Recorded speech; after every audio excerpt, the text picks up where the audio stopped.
অনেক তো হলো কাজের প্রেশার, কাজের চাপ, সারাদিন শুয়ে বসে অনেক সময় পার করা হয়ে গেছে। চলো এখন সবাই মিলে একটু রূপচর্চা করা যাক। Hello guys, welcome to my new Facebook page Sadia's lifestyle. সবাই আমার পেজটাকে ফলো দিও এবং আমার পেজের প্রত্যেকটা ভিডিও সবাই একটু শেয়ার দিয়ে দিও।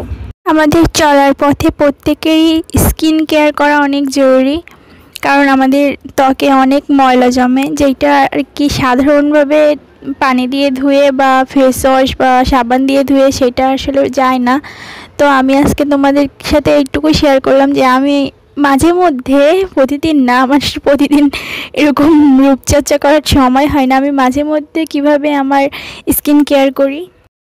প্রচণ্ড গরম, তো ফার্স্টেই আমি একটা বোলের ভিতরে ঠান্ডা পানি, ফ্রিজের পানি নিয়ে তার ভিতরে মুখটা আর কি ভিজাই নিয়েছি। তারপরে একটা ক্লিনজার নিয়ে আমার ফেসটাকে সুন্দর করে রাব করে ম্যাসাজ করে নিচ্ছি।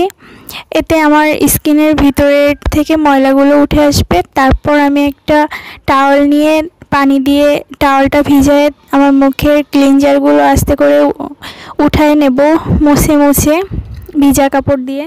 ক্লিনজার দিয়ে মুখটা ম্যাসাজ করে মুখটা ধুয়ে নেওয়ার পরে কত সুন্দর ফ্রেশ লাগতেছে স্কিনটা, সবাই দেখতেই পাচ্ছ। সুন্দর করে মুখটা ধুয়ে নেওয়ার পরে আমি একটা ফেস প্যাক বানাবো এবং সেটা মুখে ব্যবহার করব। তো তার জন্য আমার লাগবে দুধ, মধু। সামান্য পরিমাণে দুধ নেওয়ার পর এর ভিতরে মধু দিয়ে এটা সুন্দর করে আগে মিক্সড করে নিব।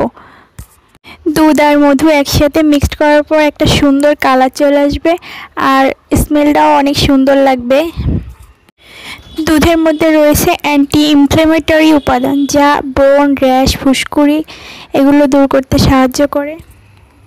আর মধুতে রয়েছে অ্যান্টিঅক্সিডেন্ট, যা লোমকূপের পোর্সগুলো মিনিমাইজ করে, এগুলো ওপেন করে দেয়, ব্যাকটেরিয়া দূরে রাখে।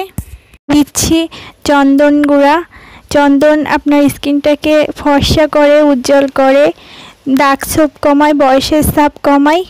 সবগুলো ইনগ্রিডিয়েন্টস একসাথে মিক্সড করে আমি সুন্দর করে মুখে মেখে নিচ্ছি। তার মধ্যে একটু ঘ্রাণটা শুকতেছিলাম, কেমন এত সুন্দর স্মেল আসতেছিল বলার মতো না। তো এভাবে করে পুরা মুখে লাগায় নেওয়ার পরে আমি একদম পুরা শুকায় যাওয়া না পর্যন্ত অপেক্ষা করব। তো কোনো কাজ খুঁজে পাচ্ছিলাম না, তাই একটু মোবাইলে স্ক্রল করতেছিলাম।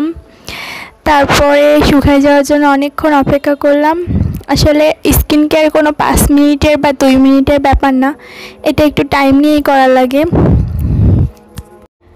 তারপর পুরোপুরি মুখটা শুকায় যাওয়ার পরে আমি আবারও ভিজা টাওয়াল দিয়ে মুখের থেকে ফেস প্যাকটা উঠায় নিচ্ছি। তারপরে তো আমার গ্লো সবাই দেখতেই পারবা চোখের সামনে। পুরো ফেস প্যাকটা সুন্দর করে উঠায় নিতে হবে যেন মুখের কোথাও একটু লেগে না থাকে। তারপরে আমি আমার ফেসে হাত দিয়ে দেখতেছিলাম, একদম বাচ্চাদের মতো সফট হয়ে গেছে আমার স্কিন, হাত দিতেও অনেক সুন্দর লাগতেছিল। আজকে এই পর্যন্তই, সবাই ভালো থাকবেন।